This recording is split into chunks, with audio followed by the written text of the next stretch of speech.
everyone! How are you doing? Have you read Chapter 9? We're hoping you did. Today's discussion will be moving into the adult social world. In the first 3 sections of this chapter, we will investigate the challenging developmental issues. Then, we will look at the special obstacles that sometimes make adolescence difficult to handle. So let's discuss identity and self-esteem. But before anything else, let me ask you a question. So how do adolescents achieve an identity? So adolescents achieve an identity by using the hypothetical reasoning skills of the formal operational stage to experiment with different selves and to learn more about the possible identities. So, as adolescents strive to achieve an identity, they often progress through different phases or statuses. So these 4 phases includes diffusion, foreclosure, moratorium, and achievement. So let's discuss diffusion first. Diffusion first. Diffusion, it is where the individual is overwhelmed by the task of achieving an identity and does little to accomplish the task. Second identity status would be the foreclosure. It is where the individual has a status determined by adults rather than by personal exploration. Third identity status is the moratorium. It is where the individual is examining different alternatives but has yet to find one that is satisfactory. Fourth identity statuses would be the achievement. The individual has explored alternatives and has deliberately chosen a specific identity. Time for a short quiz. Which do you think of the 4 identity statuses applies to this situation? Larry hates the idea of deciding what to do with his future, so he spends most of his free time playing video games. If you answer diffusion, then you are correct.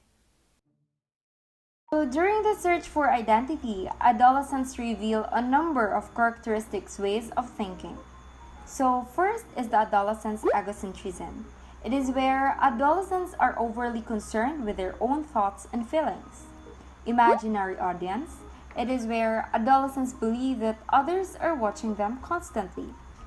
On the other hand, personal fable. It is where adolescents believe that their experiences and feelings are unique. While illusion of invulnerability, it is where adolescents think that misfortune happens only to others. So as adolescents progress toward achieving an identity, adolescents' egocentrism, imaginary audiences, personal fables, and illusion of invulnerability become less common. So you may wonder, what circumstances may help adolescents achieve identity? So parents are influential. When parents encourage discussion and recognize children's autonomy, their children are more likely to reach the achievement status. Apparently, these youth feel encouraged to undertake the personal experimentation that leads to identity. So let's proceed to the next topic, which is the ethnic identity. So, what is ethnic identity? So it is a feeling that one belongs to a specific ethnic group. So achieving an ethnic identity seems to occur in 3 phases. So firstly, adolescents have not examined their ethnic groups. During the second phase, adolescents begin to explore the personal impact of their ethnic heritage. And in the third phase, individuals achieve a distinct ethnic self-concept. So, do adolescents benefit from a strong ethnic identity? Yes. Adolescents who have achieved an ethnic identity tend to have a greater self-esteem and find their interactions with family and friends more satisfying. So by the beginning of adolescence, self-esteem is stabilized. It neither increases nor decreases in these years. As children progresses through elementary school and enter junior high, their academic self-concept become particularly well-defined. During adolescence, the social component of self-esteem becomes particularly well-differentiated. Thus, between the late preschool years and adolescence, self-esteem become more complex as older children and adolescents identify distinct domains of self-worth. So this time, we will discuss the influences on adolescent self-esteem. So, what are the factors contribute to adolescent self-esteem? One example is heredity. Heredity contributes indirectly. So genes have to make some youth smarter, more sociable, more attractive, and more skilled athletically. In other words, genes lead to greater competence, which foster greater self-worth. Another one is children and adolescent self-worth is also affected by how others view them, particularly other people who are important to them. Another one is the parents' discipline. It is also related to self-esteem because children with high self-esteem generally have parents who have reasonable expectation for their children and are willing to discuss rules and disciplines with their children. So lastly is peers' view. So peers' view are very important too. Children's, particularly adolescent self-worth is greater when they believe that their peers think highly of them. So according to novelists and filmmakers, the search for identity that we just described is inherently a struggle, a time of storm and stress for adolescents. Although this view may make for best-selling novels and hit movies, but in reality, the rebellious teen is vastly overstated. So evidence from around the world documents that adolescence is not necessarily a time of turmoil and conflict. But before you think that this portrait of parent-child relationship in adolescence is too good to be true, we want to add two cautionary notes. So first, conflicts between parents and their adolescent children are often very distressing for parents. And second, for minority of families, parent-child conflicts in adolescence are more serious and are associated with behavior problems in adolescence. So these more harmful conflicts are more common among adolescents who don't regulate their emotions well. Do you remember your first feelings of love and sexuality? Well, in this section, we will explore adolescent dating and sexual behavior. The social landscape adds a distinctive landmark in adolescence, and this is romantic relationships. Romantic relationships change over time. For younger adolescents, romantic relationships offer companionship, like provided by a best friend, and outlet for sexual exploration. For older adolescents, this features intimacy, trust, and support. It is said to be that adolescents involved in a romantic relationship are often more self-confident and have greater self-esteem. But on the other hand, sometimes romantic relationships report more emotional upheaval and conflicts. Adolescents are more likely to be sexually active when they acquire permissive attitudes towards sex, when their parents don't monitor their behavior, when they are more physically mature, and when they drink alcohol regularly. Although a majority of boys and girls have sex at some point during adolescence, sexual activity has very different meanings for boys and girls. Girls tend to describe their first sexual partner as someone they love, whereas boys describe their first partner as a casual date. Girls have mixed feelings after their first sexual experience, such as fear and guilt, and mixed with happiness and excitement, whereas boys are more uniformly positive. Finally, boys' sexual behavior is viewed as recreational and self-oriented, whereas for girls, sexual behavior is viewed as romantic and intimate. Now let's move on to the sexually transmitted diseases. These are diseases that are transmitted from one person to another through sexual intercourse. People who are diagnosed with sexually transmitted infections or STI are readily cured with antibiotics, whereas for individuals who contract the human immunodeficiency virus, typically leads to acquired immunodeficiency syndrome. In persons with AIDS, the immune system is no longer able to protect the body from infections. These are some of the sexually transmitted infections caused by bacteria such as chlamydia, gonorrhea, and syphilis, and caused by virus, which are genital herpes, genital human papillomavirus or HPV, hepatitis B, and HIV. Review time! Question 1. For younger adolescents, romantic relationships offer companionship and... If you answered sexual exploration, then you are correct. Number 2. Which sexual transmitted disease can be cured by antibiotics? A. STI, B. HIV, or C. AIDS? If you answered STI, you're correct again. Teen pregnancy is common because many sexually active teens do not use birth control consistently or correctly. Some adolescents see no need because they believe they are invulnerable. And others don't know how to use contraception or where to obtain it. And some avoid contraception because they see becoming pregnant as a way to break away from parents and gain status as an independent living adult. So, how can we reduce adolescent sexual behavior in teen pregnancy? First, parents matter. When they discuss sex with their teenage children, those children are more likely to use contraceptions. Another way is sexual education programs. This teaches the biological aspect of sex and emphasizes sexual behavior that is responsible and safe. For most adolescents, dating and romance involve members of the opposite sex.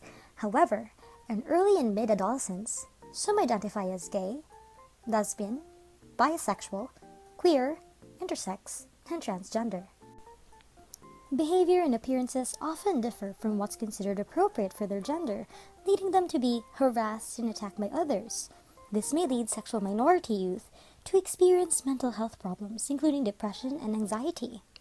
But, in recent years, more role models and more centers for sexual minority are making it easier for these youth to cope up. So, as adolescents begin to explore romantic relationships and sex, many teens experience violence in dating, which can include physical violence, such as being hit or kicked, emotional violence, such as experiencing threats or bullying designed to harm the self, and sexual violence, being forced to engage in sexual activity, or stalking, which is being harassed or threatened in a way designed to frighten. Several factors make teenage boys and girls more likely to perpetrate dating violence. One factor could be parents. Teens are more likely to be violent during dating when they're exposed to violence at home, either through maltreatment from their parents or from observing violence between their parents. Second is peers.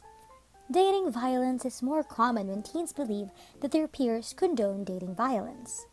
And finally, teens are more likely to commit dating violence when they're antisocial, aggressive, not successful in school, and use drugs.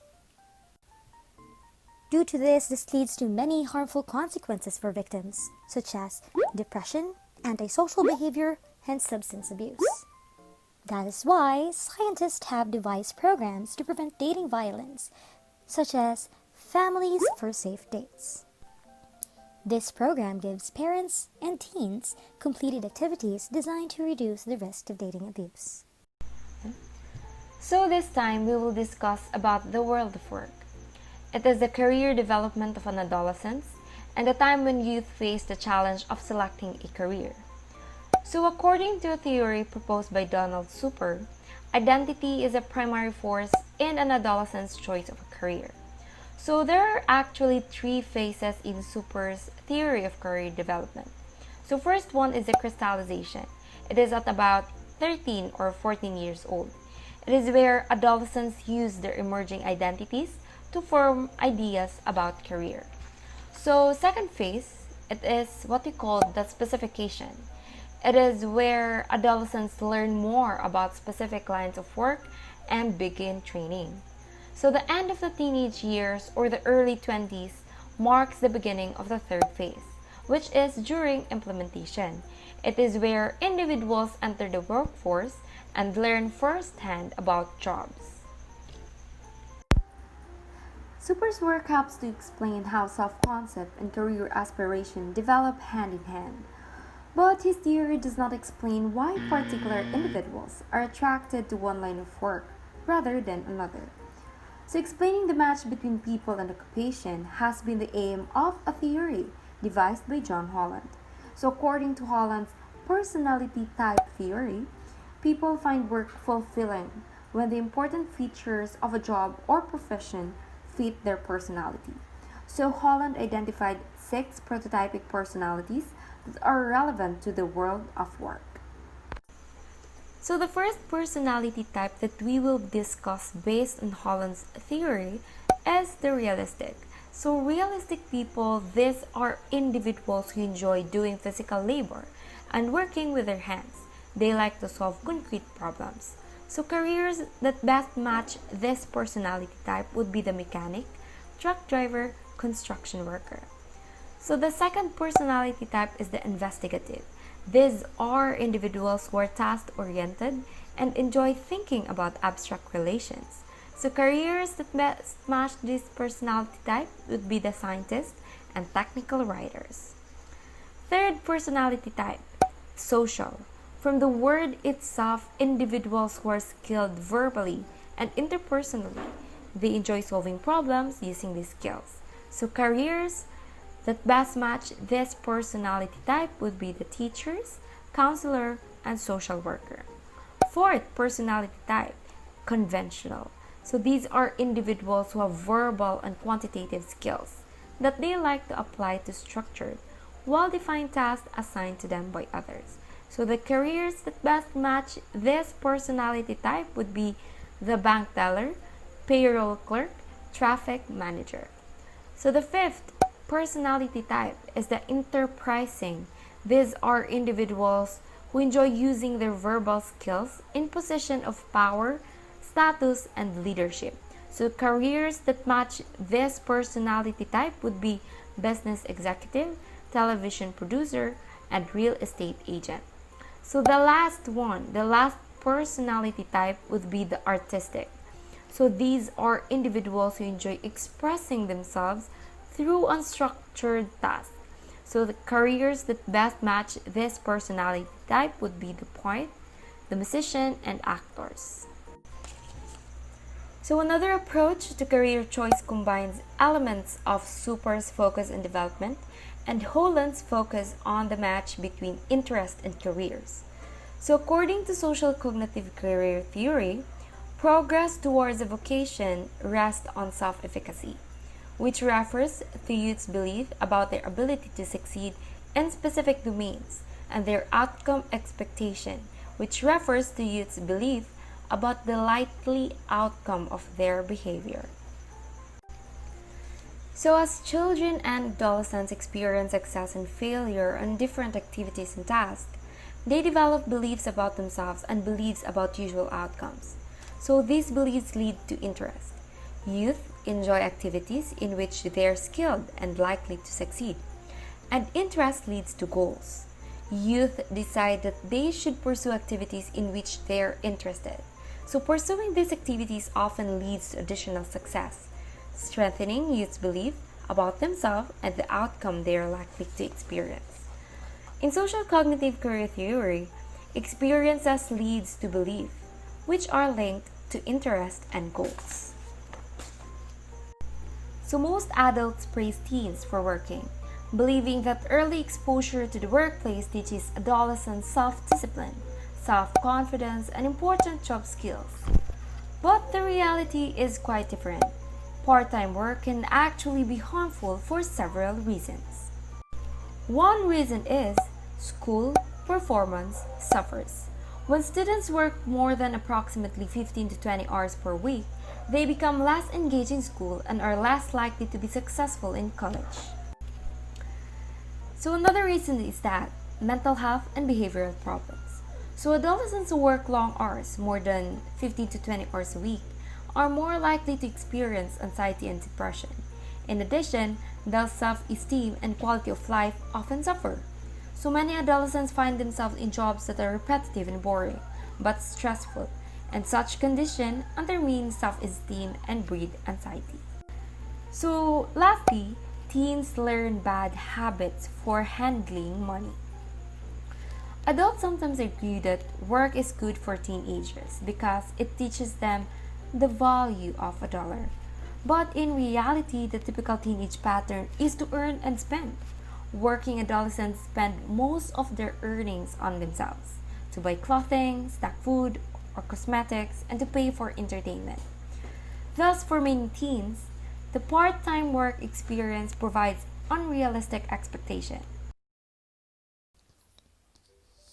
In this last section of Chapter 9, we will look at the three problems often interrelated that create the three Ds of adolescent development.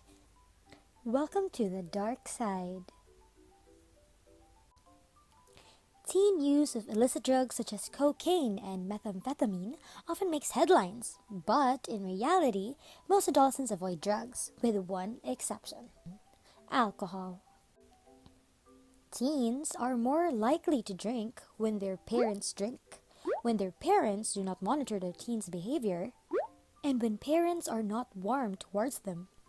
They are also more likely to drink when peers do.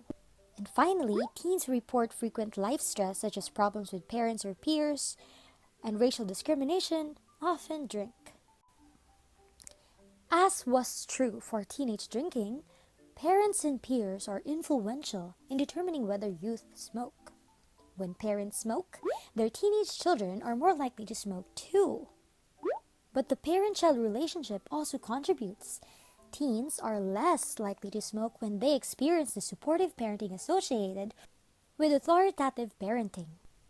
And peers also influences in teenage smoking. So the challenges of adolescence can lead some youth to become depressed. Depression is a disorder that is characterized by pervasive feelings of sadness, irritability, and low self-esteem. It is also often triggered when adolescents experience a serious loss, disappointment, or failure, such as when a loved one dies or when a much anticipated date turns out to be a fiasco. Let's proceed to treating depression. Drugs and psychotherapy are successful in helping adolescents who are depressed. Drugs operate by allowing the brain regions that regulate mood to communicate more effectively. But many adolescents dislike this kind of treatment and often don't take drugs that are prescribed. Psychotherapy, on the other hand, is often the preferred approach. On to preventing teen suicides. Many features are linked to suicides, including substance abuse and a family history of suicide, but the strongest predictor is depression. There are actually warning signs, such as talking about death or looking for ways to kill oneself. If you happen to know someone who shows the signs, do not ignore them and don't leave him or her alone. Remember to seek help immediately. To understand such delinquent behavior, we need to distinguish two forms of antisocial behavior. First, we have adolescent limited antisocial behavior. This refers to relatively minor criminal acts by adolescents who aren't consistently antisocial, such as shoplifting or using drugs, but may be careful to follow all school rules. The second form is life course persistent antisocial behavior. This actually refers to antisocial behavior that emerges at an early age and continues throughout life. These individuals may start hitting at age 3 and progress to shoplifting at age 12, then start stealing cars at age 16. So, to identify the forces that contribute this delinquent behavior, let's match the correct factors to the pictures. Which do you think shows biological contributions? This one? Correct. This is the claims that biology pushes people to be aggressive long before experience can affect development. Now, which matches cognitive process? This one. Children who are less skilled in inhibiting, shifting, and updating behaviors and thoughts are prone to aggressive behavior. Which do you think is the family processes? That is correct. Antisocial behavior has roots in parenting. Adolescents are more likely to become involved in delinquent acts when their parents use harsh discipline. And lastly, poverty.